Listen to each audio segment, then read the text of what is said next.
Ola, reformadas e reformados de Bella a Bella.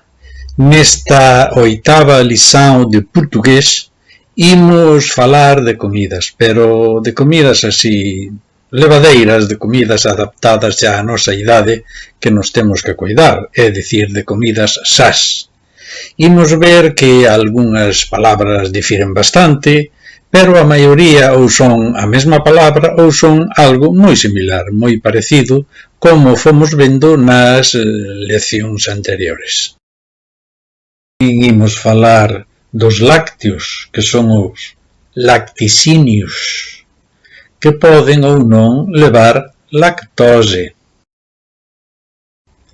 Tampouco imos falar hoxe de esparguetes, é dicir, espaguetes. E que imos falar de alimentos e condimentos verdes. É para dar sabor á nosa hortelá ou menta, o mesmiño, hortelá. E esta sí que cambia ben. En portugués a salsa ou salsiña é o pirixel. Tamén moi similar é o aipo, o que nós coñecemos como apio.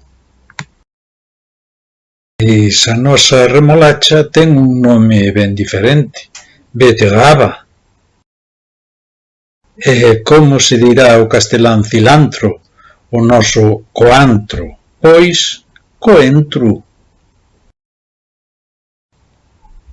E saben que a nosa col do caldo de berzas lle chaman en moitos sitios couve galega, e que tamén se utiliza para o caldo verde que é tan rico. E como se dirá grelo?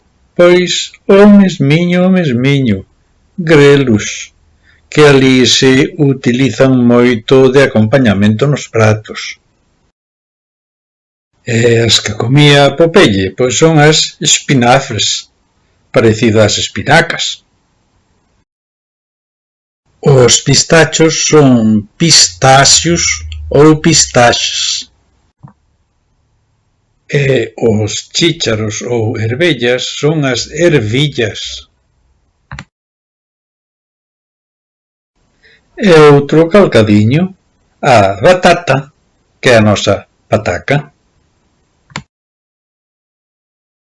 E parecidiños son os espargos, é dicir, os espárragos. E con todo isto que levamos visto, e co que vimos xa en lições anteriores, podemos facer desde logo unha boa salada que nos vai aproveitar. O día podemos falar de citrinos, cítricos, de peixes, de moitos alimentos que nos quedan aínda para comentar. Amigas e amigos, bo verán, que aínda que os xubilados ou reformados non temos ferias, vacacións, podemos facer moitas cousas e aproveitalo moito.